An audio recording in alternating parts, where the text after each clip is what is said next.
Nuevo y feliz Año Nuevo. Siempre digo feliz Año Nuevo el primer domingo, el segundo y el tercero, porque no sé hasta cuándo se dice feliz Año Nuevo, pero vamos a decir feliz Año Nuevo a todos, feliz bendecido y santificado año 2026 a todos.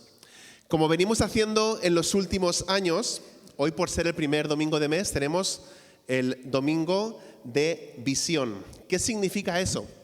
Significa que vamos a hablar un poquito más de lo normal acerca de nosotros como iglesia, pero específicamente con lo que tiene que ver con nuestra visión como iglesia, que es, queremos ser una fuente de esperanza, amor y refugio.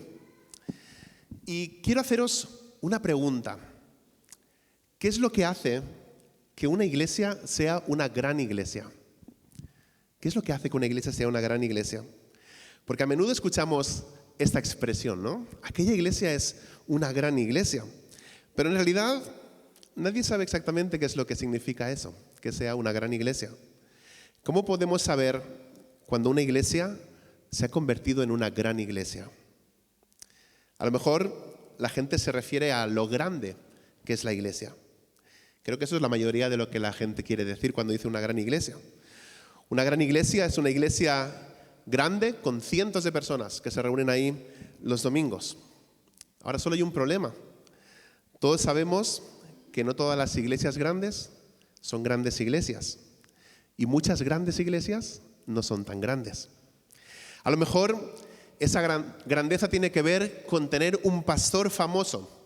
Es verdad que las iglesias grandes normalmente tienen un pastor bien conocido que escribe libros, que siempre está viajando, dando conferencias por todo el país y puede ser que incluso salga por la tele. A menudo esos pastores van, como digo, alrededor del país o incluso del mundo con audiencias enormes. Pero ¿eso significa que sea una gran iglesia? O a lo mejor se refieren con una gran iglesia a tener un edificio gigante, con un parking que en lugar de el de la nave de aquí al lado, sea un parking que tenga cientos de plazas y que la gente no tenga que preocuparse por ver dónde aparcan, ¿no? O a lo mejor la grandeza se mide por el número de actividades que tiene esta iglesia o los programas que ofrece la iglesia. La semana pasada me compartieron de un evento para solteros cristianos en Barcelona que decía tardeo de juegos y citas rápidas para cristianos evangélicos. No es broma, fue Zoe que me dijo esto. Y lo grave del caso es que ella estaba pensando en ir y quería invitar a otros. Al final no lo hizo. Pero bueno, esta iglesia, sí, está soltera. Esta iglesia que organizó esta actividad, organiza muchas actividades, cientos de actividades cada mes, cada semana. Y hay iglesias que tienen 300 eventos a la semana o no sé cuántos. Es impresionante, pero ni siquiera eso hace que la iglesia sea una gran iglesia. A veces la gente asocia la grandeza a tener una buena reputación. No hay que menospreciar eso tampoco, ¿no? Ya que un buen ministerio debe tener una influencia positiva también en la comunidad. Y por último, algunas personas piensan que las iglesias grandes son aquellas que están impulsadas por el mercado.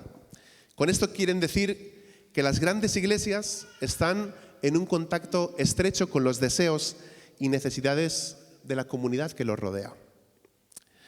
Ahora, hablando de la visión que tenemos como iglesia, ser una fuente de esperanza, amor y refugio, ¿qué tal si cambiamos la pregunta ¿qué hace que una iglesia sea una gran iglesia? Por esta otra pregunta.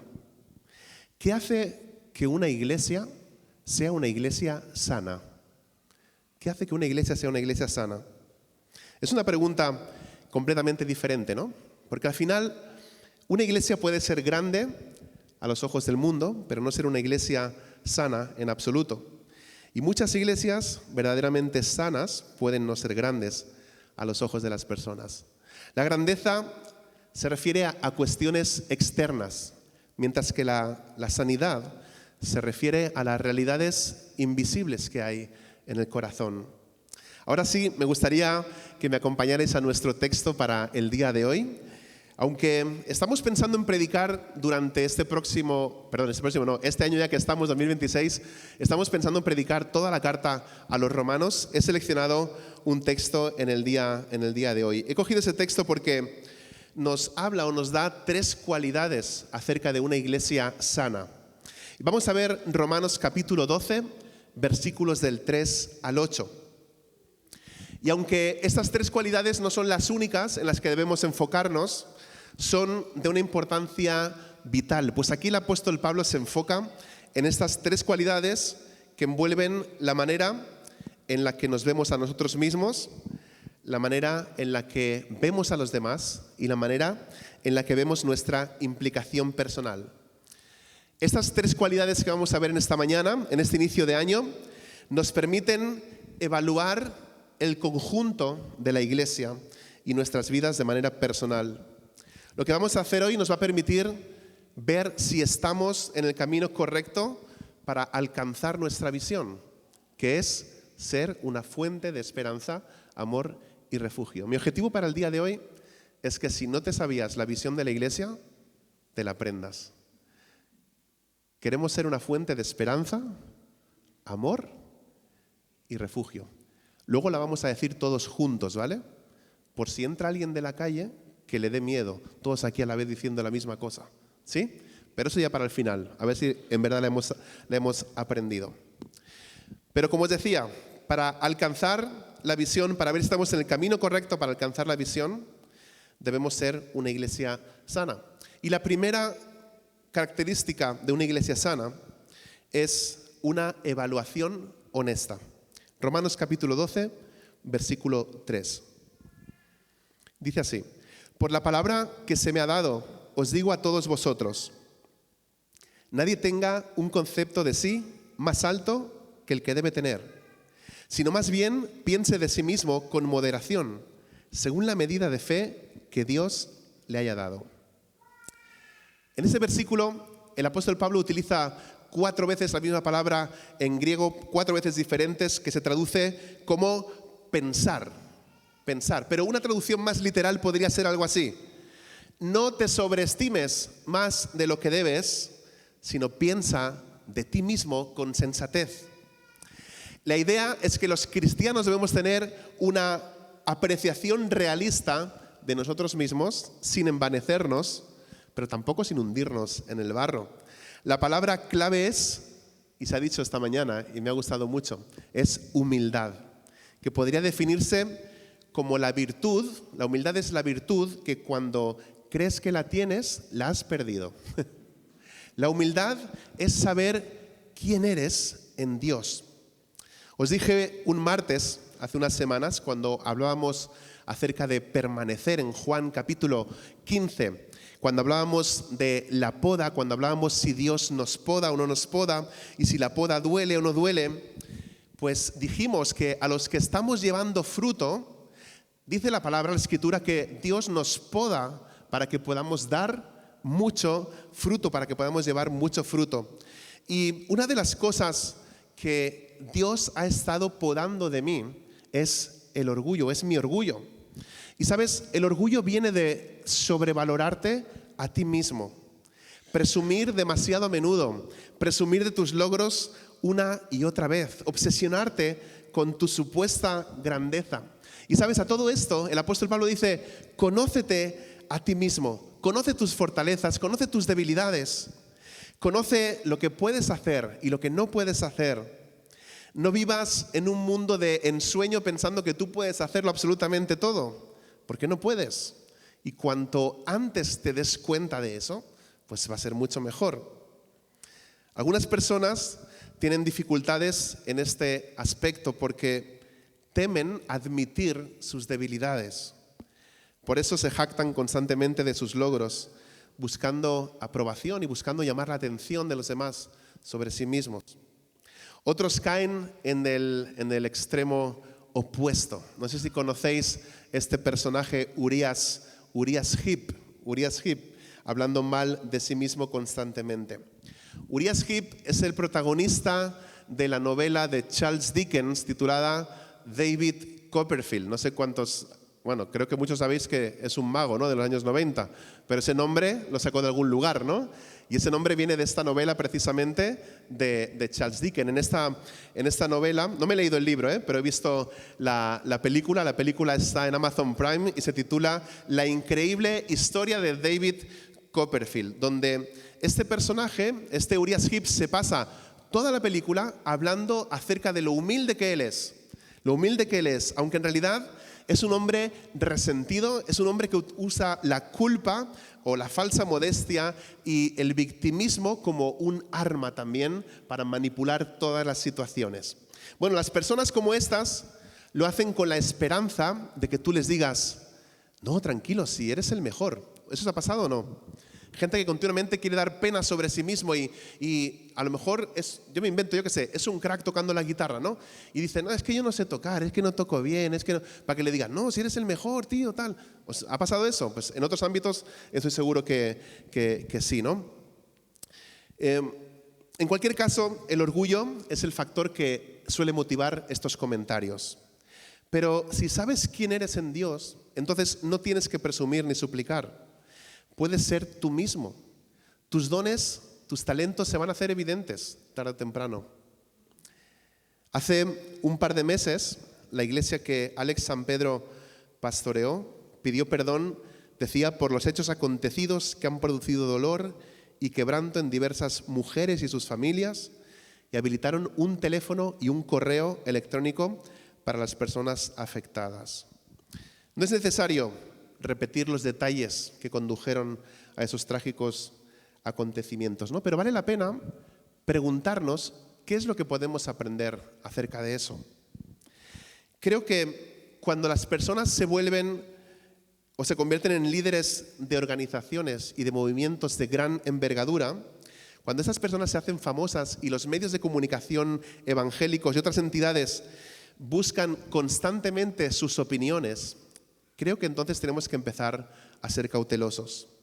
El mismo impulso que lleva a algunos líderes a alcanzar niveles extraordinarios de logros es un impulso que a menudo sigue expandiéndose, incluso después de haber alcanzado esas metas y esos objetivos razonables.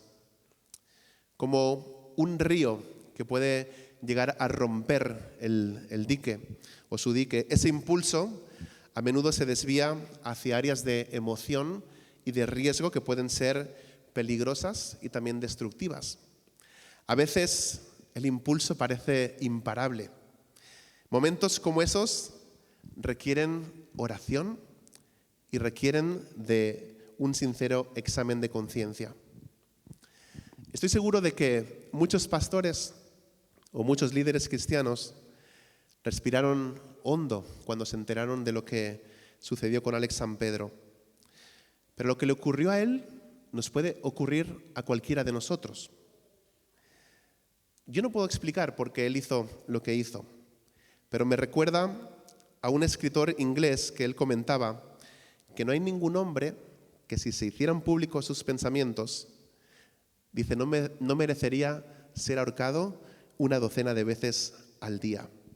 Y yo cuando leí esto dije, ¿cómo que 12 de veces? Yo diría cientos de veces. Todos, como ovejas, dice la Escritura, nos hemos descarriado. Todos hemos pecado, todos estamos destituidos o hemos sido apartados. Y solo por la gracia de Dios es que no estoy yo también en esa situación.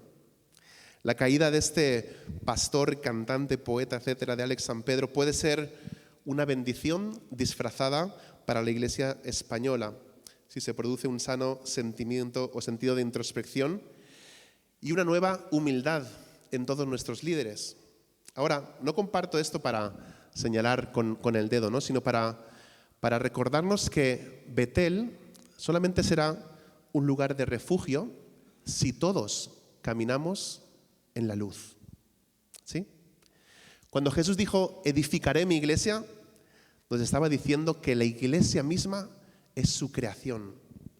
Él es el máximo representante o responsable de este proyecto que lleva 2000 años en construcción, que es su iglesia. Y a veces Dios utiliza piedras que bajo cierta presión se desmoronan y se hacen polvo. Pero la iglesia sigue adelante porque está construida sobre la roca. Hoy lo hemos cantado. Él es la roca firme. Y la iglesia está construida sobre la roca que es Cristo, la roca que no puede ser sacudida. No debemos ceder a esa desesperación, pero debemos unirnos y pedir al Señor que levante una generación de pastores y de líderes con honestidad, con integridad, con compasión, con una visión piadosa y con un carácter cristiano. No hay nada más importante para ninguno de nosotros que llegar a conocer a Dios y así conocernos también a nosotros mismos. Y eso va a durar toda nuestra vida. Conocer verdaderamente tus fortalezas y debilidades, comprender tus tentaciones, mirarte a ti mismo con un juicio sobrio y encontrar la manera de usar lo que Dios te ha dado sin caer en las trampas de la vanidad y tampoco de la falsa humildad. Cuando el pueblo de Dios tome en serio Romanos capítulo 12, versículo 3, veremos un cambio en las actitudes de las personas que nos rodean. El orgullo construye muros, pero la humildad construye puentes. Y está bien decir, yo no creo que pueda hacer eso. Es mejor decir eso, creo que no puedo hacerlo o no puedo, que fingir que puedes hacerlo todo. Si queremos ser una fuente de esperanza, de amor y de refugio, si queremos ser una iglesia sana, entonces debemos empezar reconociendo que las iglesias sanas están llenas de cristianos sanos, que tienen un sentido sano también de sus propias limitaciones. Porque solo una iglesia que camina en la verdad puede convertirse en un refugio seguro para otros. Así que, en primer lugar, una evaluación honesta nos da más tiempo para hacer lo que podemos hacer y nos libera de la carga imposible de querer hacerlo todo.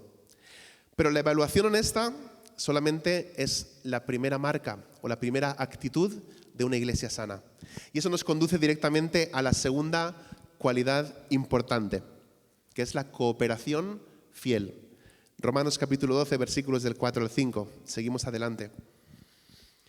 Pues así como cada uno de nosotros tiene un solo cuerpo con muchos miembros, y no todos estos miembros desempeñan la misma función, también nosotros, siendo muchos, formamos un solo cuerpo en Cristo, y cada miembro está unido a todos los demás. Está claro y me encanta esta imagen.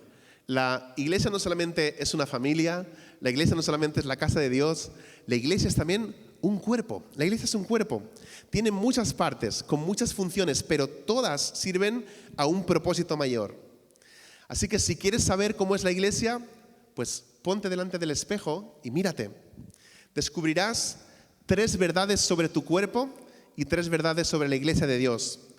Una, que tu cuerpo tiene muchas partes, visibles e invisibles. Otra, que cada una de las partes es importante. Y otra, que cada parte depende de todas las demás.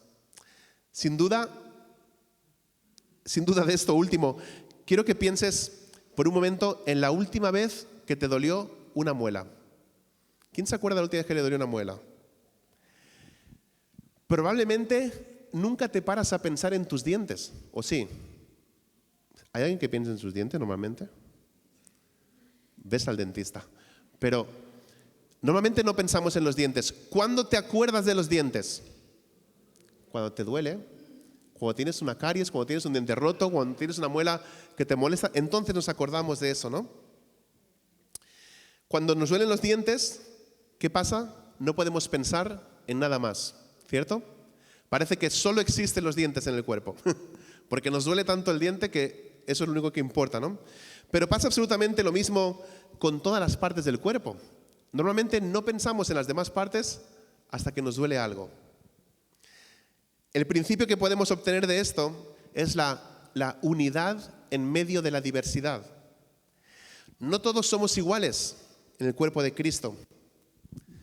Si echas un vistazo a tu alrededor, vas a ver un montón de gente diferente, ¿sí o no? Mira quién tienes a tu lado. Mira alrededor. Hay gente que es guapa, ¿eh? Hay gente que es muy guapa. Y hay gente que es maja, ¿no? O sea, Hay de todo. Hay de todo en la iglesia, hay de todo en la casa del Señor. Tenemos diferentes funciones, tenemos diferentes dones, tenemos diferentes antecedentes, tenemos diferentes preferencias también. Dios no nos creó a todos con el mismo molde. Y esta verdad fue especialmente importante en Roma, a quien se dirige esta carta, donde los judíos y los gentiles, es decir, aquellos que no eran judíos, luchaban por encontrar un terreno común dentro de la iglesia. Y fíjate que 2000 años después, la lucha de alguna forma continúa entre catalanes y españoles, venezolanos, oremos por Venezuela. Venezolanos, tenemos muchos venezolanos aquí y son muy guapos. Venezolanos y colombianos, brasileños y argentinos, etcétera, etcétera. Eso no es una teoría, ¿no? Eso es Betel un domingo cualquiera, un domingo por la mañana. La lucha entre los que tienen más y los que no tienen tanto. Entre los que trabajan duro con sus manos y los que creen que trabajan duro en una oficina. Entre hombres y mujeres, entre jóvenes y personas más mayores. Entre la multitud contemporánea que le gusta lo moderno y la multitud tradicional que quiere las cosas como se hacían antes. Todos de alguna manera luchan por encontrar una manera de trabajar juntos en la iglesia de Dios. Ahora, ¿cómo podemos saber si nuestra iglesia se está convirtiendo en una fuente de esperanza, amor y refugio? Porque, entre otras cosas, está compuesta por muchas personas de orígenes completamente diferentes, pero que se unen sobre la base de la fe común en Jesús. Eso es lo que convierte a una comunidad diversa en una verdadera fuente de amor. No tenemos que compartir las mismas ideas políticas, ni nos tiene que gustar la misma música, ni comer la misma comida, ni conducir los mismos coches. No se trata de eso. Lo que sí compartimos, sin duda, es un profundo amor por Jesús. Y eso debería ser suficiente para mantenernos unidos en los momentos más difíciles. Las iglesias sanas están llenas de personas que trabajan juntas a pesar de sus diferencias. Y esto nos lleva directamente a la tercera característica de una iglesia sana, la última que voy a compartir en el día de hoy. Y la tercera característica que nos lleva también de alguna forma a cumplir la visión de la iglesia, que es la participación individual. Vamos a leer los siguientes versículos del 6 al 8, Romanos 12, del 6 al 8. Dice así: tenemos dones diferentes, según la gracia que se nos ha dado. Si el don de alguien es el de profecía, que lo use en proporción con su fe. Si es el de prestar un servicio, que lo preste. Si es el de enseñar, que enseñe. Si es el de animar a otros, que los anime. Si es el de dar o socorrer a los necesitados, que dé con generosidad. Si es el de dirigir, que dirija con esmero. Si es el de mostrar compasión, que lo haga con alegría. Aquí Pablo está diciendo que todos tenemos diferentes dones. La palabra griega para dones, la habéis escuchado por ahí en alguna ocasión, es carismata, de la que proviene la palabra en castellano carismático. Hoy en día, decir que alguien es carismático en cuanto a fama y popularidad es una cosa. Ahora, decir que una iglesia es carismática tiene otras implicaciones, no tiene mucha carga, pero es una buena palabra bíblica. Simplemente significa don de gracia. Eso es lo que significa carismático, don de gracia.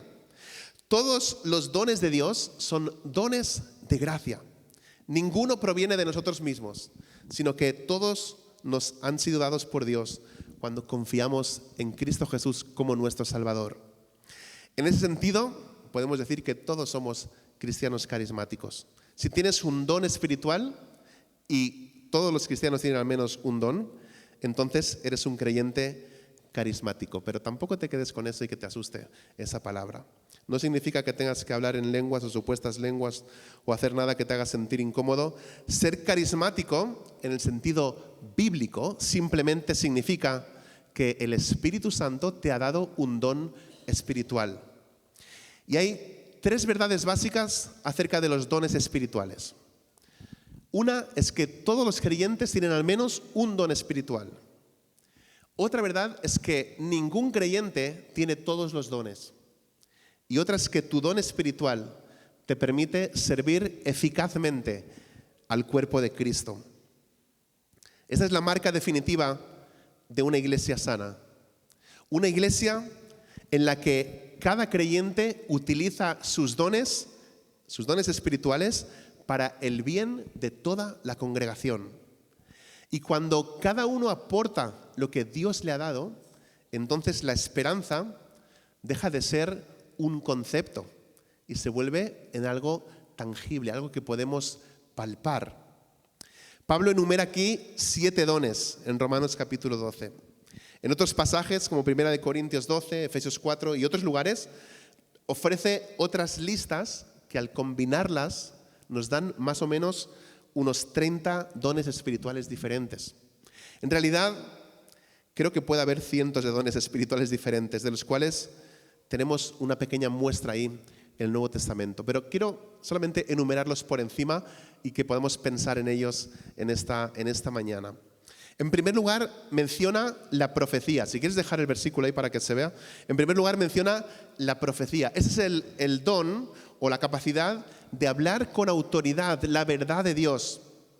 En el primer siglo probablemente se refería a recibir mensajes directos del Espíritu Santo. Hoy en día se refiere más a aquellas personas que pueden tomar la palabra de Dios y hacerla brillar. Ese es el significado original de profecía. Hacer brillar la palabra de Dios. Luego habla de servir, que es un término general que significa, en realidad, servir la mesa. Las personas con este don prefieren trabajar, como se dice, entre bastidores. No buscan ser el centro de atención, no buscan ser recompensadas tampoco por su trabajo. Se dedican silenciosamente a hacer sus tareas buscando formas de ayudar a los demás. Y eso es lo que nos dijo la predicadora Mileida. ¿Dónde estás? No te veo. Está aquí, está atrás con los niños. Está en clase. Cuando vino a predicar, ¿os acordáis cuando predicó la Mileida, sí o no? Todos se acuerdan. Vale. En ese momento que ella, bueno, para los que no sabéis, ella tenía que dar un anuncio acerca de la limpieza, pero terminó predicando 15 minutos, ¿vale? Pero me gusta mucho lo que dijo y comparto todo lo que ella dijo aquel día. Porque ella decía que ¿quién se ha dado cuenta de que todo estaba limpio hoy aquí y ordenado? Pocos nos fijamos en eso. Y agradecemos al tesorero, que está bien y está genial, y a veces a la alabanza y otros ministerios, pero hay un grupo de personas que cada semana viene a limpiar este lugar para que podamos estar aquí acomodados, ¿no? Y decir, mira, todo está guapo y todo está limpio. Pero ellos nunca van a decir, oye, reconóceme el trabajo que he venido a limpiar esta semana. ¿Se entiende? Porque sirven, como digo, y como dice aquí, entre bastidores, ¿no? Luego menciona la enseñanza, que es uno de los dones espirituales más importantes, ampliamente distribuido en el cuerpo de Cristo. Los que enseñan tienen la capacidad de tomar la palabra de Dios, explicarla claramente y aplicarla a la vida de los oyentes. Este don se puede ejercer en muchos lugares. Se puede ejercer el domingo por la mañana, se puede ejercer en un grupo pequeño de los martes o el mismo martes, o incluso muchas veces en conversaciones de manera individual. Luego está este don que aparece aquí que me gusta mucho. Dice los que animan. Y hay gente que anima un montón, ¿sí o no? Hay gente que nos anima constantemente. Hay gente que nos anima a venir a la iglesia. Hay gente que nos anima a mantenernos en la fe. Hay gente que nos anima a seguir en el camino. Una vez alguien me llegó un comentario que alguien hizo, no sé, no es para señalar a nadie, ni quiero saber quién fue, ni si está aquí, no me interesa esa cuestión. Pero alguien dijo, eso de estar enviando los sábados mensajes como en el grupo de difusión, como animando para que la gente vaya a la iglesia, eso no está bien. Si la gente quiere ir a la iglesia, que vaya. Pero nadie tiene que estar animándolo a que vaya a la iglesia, ¿no? Si eres un verdadero creyente, nadie te tiene que animar. Pero fíjate lo que dice aquí en Romanos. Resulta que está el don de animar a los demás. Cristianos que instintivamente se sienten atraídos hacia personas que luchan por permanecer en la carrera de la fe. Personas que están pensando en, ¿sabes qué? Creo que no vale la pena seguir a Jesús. Creo que no vale la pena. Estoy completamente desanimado. Y esas personas que tienen el don de animar, ven a esas personas y dicen, no, voy a animarle para que siga y persista, ¿no?, en eso. Ven a un amigo que está flaqueando y le tienden una mano amiga. Este don de animar ha permitido a muchas personas seguir adelante cuando de otro modo hubieran abandonado. Quiero dar gracias a Dios por las personas que animan y que nos infunden valor, que es el significado literal que aparece aquí de esta palabra. Cuando muchas veces sentimos que la esperanza está perdida. Y en la vida, no solamente en la vida cristiana, en la vida cristiana, en toda nuestra vida, hay muchos momentos de desánimo. Os comentaba hace unas semanas, no era que estaba yo depre ni de bajón ni nada, ¿no? Las sensaciones que yo había tenido las últimas semanas en cuanto a, os dije, un desierto que estaba atravesando, y os comenté en aquella ocasión, ¿no?, que Máximo me ayudó muchísimo, me animó muchísimo. El Máximo sabe cómo animarme, me invitó a comer. Y ya solo con la comida ya me había animado, ¿no, Máximo? Pero después de eso, la conversación, el hecho de decir, mira, Pablo, vamos a seguir adelante, ¿no? Dime qué te pasa, cómo te sientes, cómo te puedo ayudar. Pero todos necesitamos en algún momento de nuestra vida ser animados. Y hay personas que tienen el don de animar. Nos habla también de dar. ¿Sabes que dar es un don espiritual? Dar es un don espiritual. A todos los cristianos se nos manda que demos generosamente, pero solamente algunos creyentes han sido especialmente dotados por Dios en ese ámbito. Esos cristianos que dan generosamente pueden ser ricos o no, pero encuentran una alegría especial en compartir sus recursos con los demás. Muy a menudo estas personas también hacen su trabajo de forma anónima, ¿no?, dando grandes sumas en secreto sin querer o necesitar ningún agradecimiento público. Pero dice el apóstol Pablo que lo hagan generosamente. Y la palabra significa con determinación, ¿no?, refiriéndose al hecho de que aquello que dan generosamente lo den como para el Señor, no por otra recompensa terrenal. Luego aparece el don de dirigir o liderazgo. La palabra significa estar al frente de un grupo. Y este don permite a una persona hacerse cargo de un grupo o una reunión y guiar a ese grupo en una dirección positiva, productiva. Y las personas con ese don deben hacer su trabajo pues también con entusiasmo, con alegría, con energía y con un compromiso pleno. Y por último, en esta lista el apóstol Pablo menciona la compasión. Este don permite al creyente tender la mano a otros que sufren con el amor de Cristo. En muchos lugares a estas personas se las conoce o se las suele llamar hospitalarias, ¿no?, porque su trabajo también los lleva prácticamente a los hospitales, a las camas, al lado de las camas donde están aquellas personas en necesidad, ¿no? Y es un ministerio muy, muy crucial también. El reto para los que muestran compasión es hacer su trabajo con alegría. La palabra significa con una sonrisa en el rostro. Hay una traducción que lo dice de esta manera: si vienes con simpatía al dolor, eso trae el sol de Dios en tu rostro. Un rostro largo y un carácter agrio no son recomendables para la fe cristiana.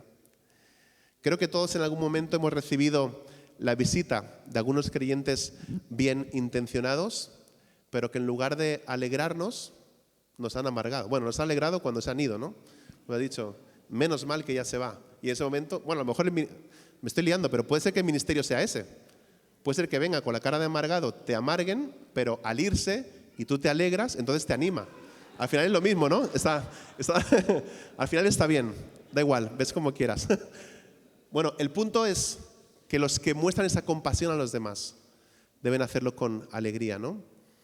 A mí me ha pasado esto de ir al hospital a ver a alguien y al llegar encontrarme a otra persona allí como si la persona que está en la cama enferma fuera su psicólogo.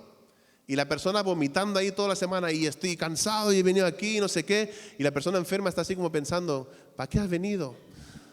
o sea, me estás hundiendo la vida, ¿no? Estoy aquí enfermo y las defensas se me han bajado en este rato que estaba aquí hablando. Y eso pasa a veces. Vamos al hospital y en vez de vamos a llevar alegría, vamos a cargar más a la persona que está ahí enferma. Bueno, dice que lo hagamos con alegría, con una sonrisa, ¿no? Lo mejor es venir con una sonrisa y el amor de Dios en nuestro corazón. Y eso hace mucho más que estar ahí en modo gruñón o infeliz. Ahora, ¿qué hace que una iglesia sea sana?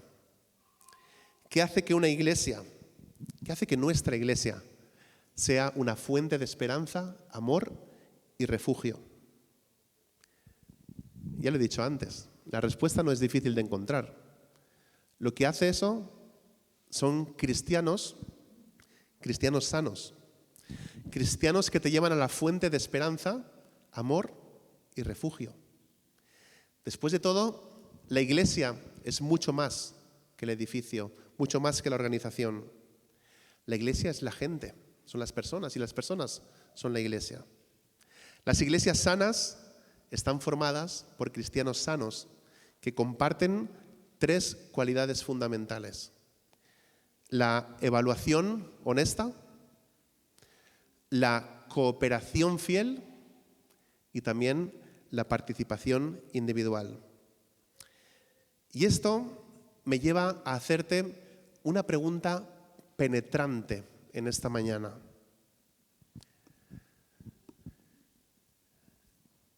La primera vez que escuché a alguien hacer esta pregunta delante de cientos de personas fue mi esposa, fue a Dulce.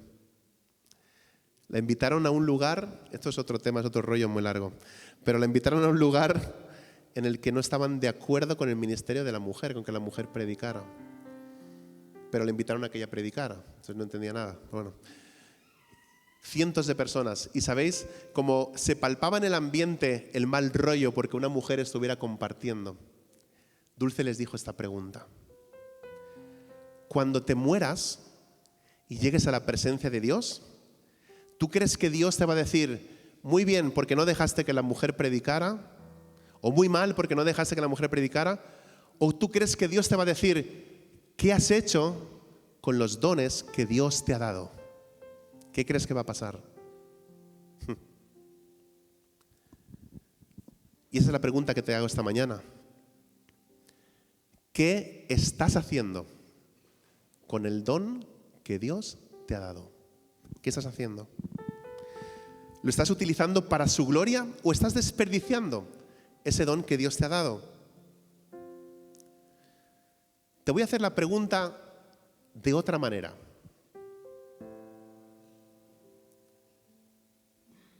Supongamos que en la iglesia todos fueran como tú.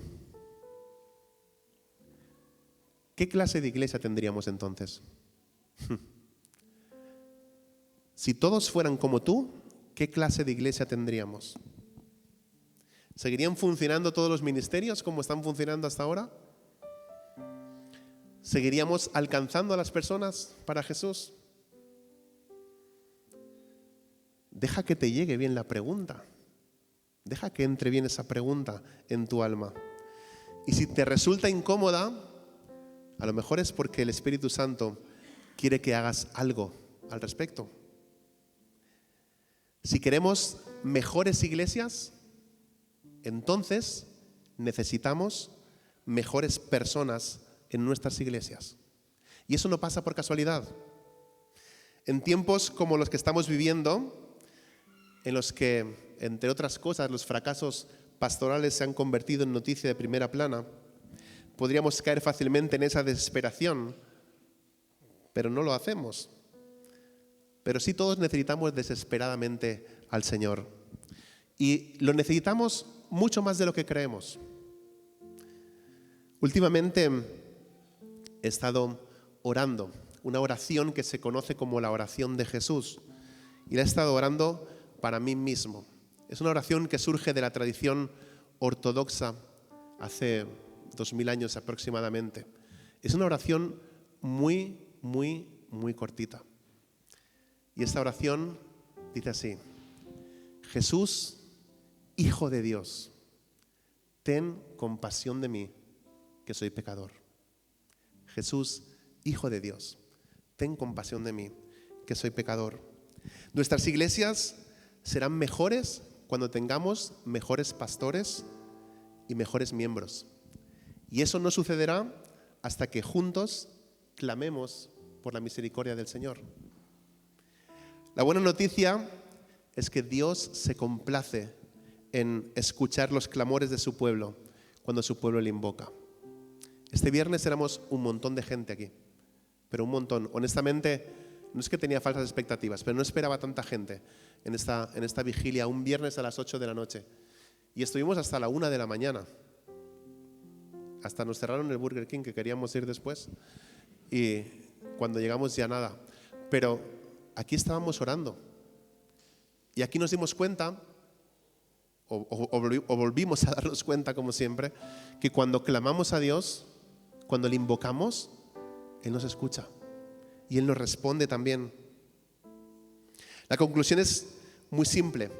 Antes de orar por el cambio del mundo, siempre ponemos metas a lo bestia y a lo grande, ¿no? Nos gusta ser optimistas. Que Dios transforme el mundo entero. Vale, sí está bien. Pero antes de orar por el cambio del mundo, oremos por el cambio de nuestras iglesias. Y antes de orar por el cambio de nuestras iglesias, oremos por el cambio de nuestros pastores. Y antes de orar por el cambio de nuestros pastores, oremos para que nosotros mismos cambiemos. Porque esa es una oración que Dios siempre estará dispuesto a responder. Y una iglesia así, una iglesia humilde, una iglesia unida, una iglesia activa, es exactamente la iglesia que Dios va a usar para ser una fuente de esperanza, de amor y de refugio en nuestra ciudad. En esta mañana quiero pedir algo simbólico. Aquellos que estemos dispuestos a ser transformados por Dios, por Jesús, aquellos que estemos dispuestos a ser esa fuente de esperanza, amor y refugio, quiero que te pongas de pie para saber con quién contamos como iglesia para llevar ese mensaje. Queremos ser una fuente de esperanza, amor y refugio.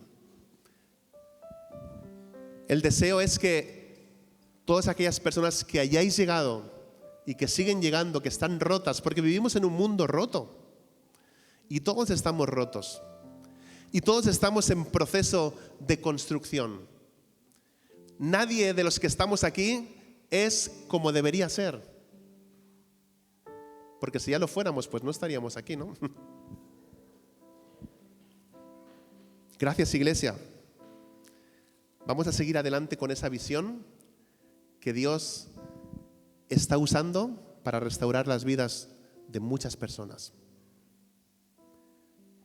¿Vamos a decir la visión juntos? Queremos ser una fuente de esperanza, amor y refugio.